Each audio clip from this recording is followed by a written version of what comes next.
Ya, hari ini kita mau bahas soal tarif ya Pak ya. Sabtu kemarin akhirnya Trump meresmikan kenaikan tarif impor tinggi untuk Kanada, Meksiko, dan China.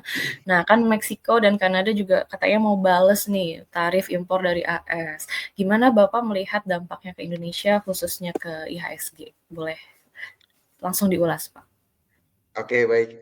Jadi kita kalau ngelihat dari keadaan sekarang ini, emang ada satu hal yang memang variabel yang paling susah banget diprediksi itu adalah moodnya Donald Trump ya. Apa yang akan diucapkan sama dia itu yang bisa merubah segalanya, my friends.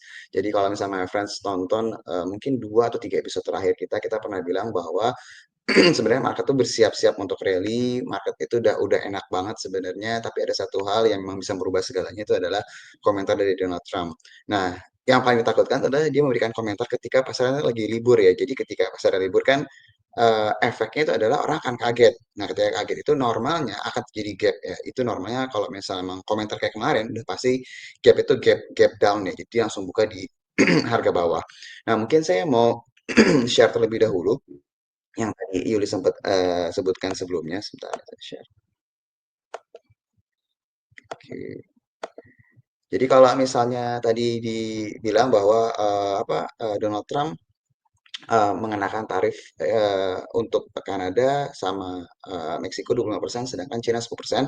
Ini perlu diingat ya bahwa Cina itu adalah tambahan 10% ya dari tarif yang sebelumnya. Jadi ini seperti yang sudah Yuli juga udah bilang bahwa dengan adanya kebijakan ini kemungkinan besar ekspektasinya barang-barang itu akan mengalami kenaikan, inflasi mengalami kenaikan, otomatis suku bunga sangat mungkin sekali nggak turun gitu ya. Jadi kalau nggak dia stay atau nggak malah justru akan dinaikkan. Tapi baik lagi, apakah ini akan berlangsung lama? Apakah ini akan membuat pasarnya benar-benar volatile atau mungkin crash atau hal negatif yang lebih ditakutkan yang lainnya? Yang pertama pasti volatile itu udah pasti. Jadi kalau misalnya nanti pas pembukaan tiba-tiba marketnya itu drop itu sangat wajar banget ya my friends.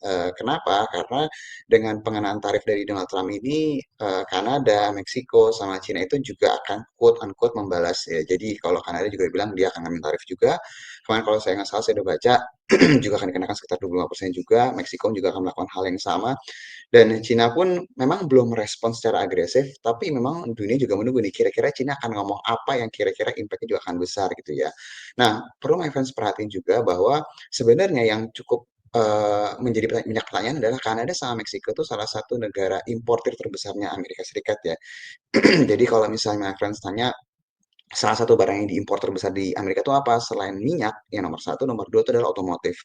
Nah, otomotif ini sebenarnya spare part ini banyak banget datang dari Meksiko, terus juga dari Kanada. Jadi sebenarnya kalau misalnya dia mengenakan tarif seperti ini, otomatis barangnya kan akan lebih mahal ya, dan otomatis daya beli masyarakat di Amerika Serikat pun juga pasti akan kena impact ke sana juga gitu loh. Jadi ini yang akan menjadi banyak pertanyaan orang-orang, apakah ini akhirnya akan memberikan impact yang negatif juga sebenarnya ke pertumbuhan ke Amerika Serikat karena secara hitungan harusnya iya.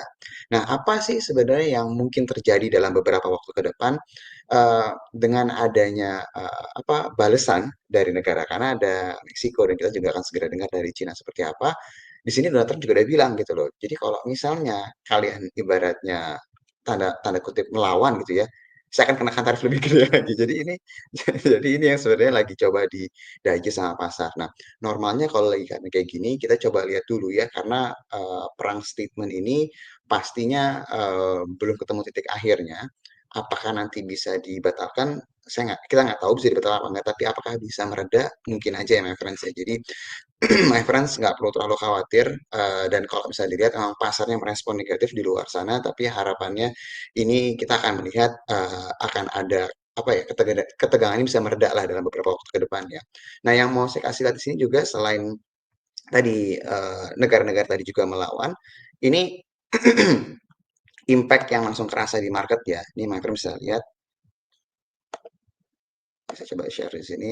Jadi kalau misalnya kita lihat di pagi-pagi ini, jadi jangan nggak perlu kaget kalau ntar tiba-tiba IISG itu dibukanya melemah karena indeks-indeks Asia seperti Nikkei Jepang dibuka langsung minus ya, 2%, S&P Australia itu minus 1,63%, Kospi Korea Selatan minus 2,4%, dan kalau misalnya kita lihat futuresnya juga pasarnya juga merespon negatif, ini Dow Jones Futuresnya minus 1,12%, dan yang sebenarnya kita nggak mau ini terjadi dan terjadi lagi itu adalah dolar indeksnya, kemudian dolar indeksnya itu naik di angka 19 yang mengindikasikan terus mengalami penguatan gitu loh. Dari sisi nilai currency si US dollarnya sendiri. Jadi sangat mungkin sekali kita melihat terjadinya gap down gitu ya, karena emang ada impact dari sana. Tapi ada tapinya nih. Kan kalau misalnya kita ngeliat keadaan kayak seperti ini, pasti kan kita akan berpikir bahwa wah udah pasti nih outflow lebih gede lagi yang keluar, pasti akan lebih negatif lagi. Ada sisi positifnya nih, my friends. Jadi kita coba dari sisi perspektif yang lain ya, supaya menenangkan my friends nggak perlu khawatir semua big banks kita, semua perusahaan-perusahaan blue chips selama ini, kita tuh udah melihat asing itu net sell year to date itu sekitar 3 triliunan ya, my friends.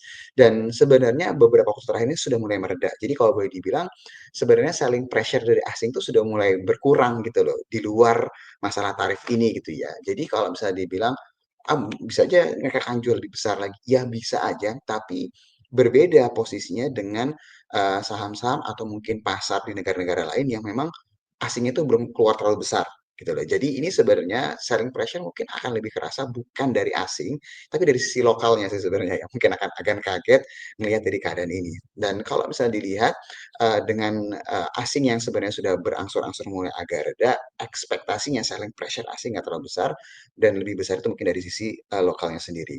Nah tadi kalau misalnya tadi Iwan sempat kasih lihat bahwa bisa jadi tadi cuma tutup gap di atas terus dia akan turun lebih dalam lagi, sangat mungkin sekali itu terjadi. Tapi balik lagi my friends, ini bukannya denial dengan keadaan, tapi sebenarnya keadaan dalam negeri kita tuh berangsur-angsur mulai pulih. Beberapa katalis itu sudah mulai kelihatan. Yang pertama dari sisi Bank Indonesia yang sudah mulai memangkas suku bunga emang lebih ke arah pro growth ya, jadi emang mengejar pertumbuhan. Terus juga my friends harus ingat bahwa beberapa bank besar itu sudah rilis laporan keuangan dan kalau kita lihat ini agendanya itu mulai masuk ke pembagian dividen nih, karena memang kalau kita tahu kuartal 1 awal atau awal kuartal 2 itu area ke pembagian dividen. Jadi sebenarnya selling pressure ini harus akan lebih ketahan nih dengan keadaan sekarang. Dan kemarin kalau my friends lihat ada berita bahwa BBRI itu bersiap-siap juga untuk buyback. Jadi kalau misalnya dibilang, oh nanti turun lagi nih lebih dalam lagi dan segala macam, salah satu bank besar seperti BRI itu sudah bersiap-siap gitu loh. Kalau tambah turun sahamnya, ya dari sisi manajemen udah siap beli. Jadi baik lagi, mungkin untuk pagi hari ini saya bukan ngasih ide, oh harus beli saham ini atau ini enggak, tapi saya akan coba kasih lihat gambaran bahwa keadaan sekarang enggak sepenuhnya negatif kok. Kalau seandainya nanti terjadi gap down gitu ya, seperti tadi yang dikhawatirkan sama Iwan tetap turun gitu, itu seharusnya bukan suatu hal yang seharusnya ditakutkan ya my friends. Dan kita lihat seharusnya juga selling pressure dari asingnya enggak separah atau enggak sebesar yang diekspektasikan eh, dari beberapa bulan sebelumnya ya. Jadi harusnya nggak terlalu negatif banget lah. Jadi itu mungkin gambaran dari saya Yul. Semoga bisa menenangkan dan my friends nggak perlu terlalu khawatir dengan keadaan yang terjadi saat ini. Oke? Oke, terima kasih Pak Fat untuk insights-nya itu my friends tadi penjelasan dari Pak Fat ya. Jadi memang kalau misalnya IHSG-nya pun turun ya wajar gitu ya Pak, karena memang Donald Trump juga ngumuminnya hari Sabtu gitu ya. Jadi kemungkinan ada gap down itu sangat mungkin terjadi, tapi uh, selling pressure dari asing juga sudah mulai berkurang. Terus juga nggak perlu khawatir ya untuk big banks. Tadi BBRI juga udah ngumumin akan buyback. Jadi sebenarnya mungkin nggak seserem yang kita bayangkan ya nanti semoga ya seperti itu.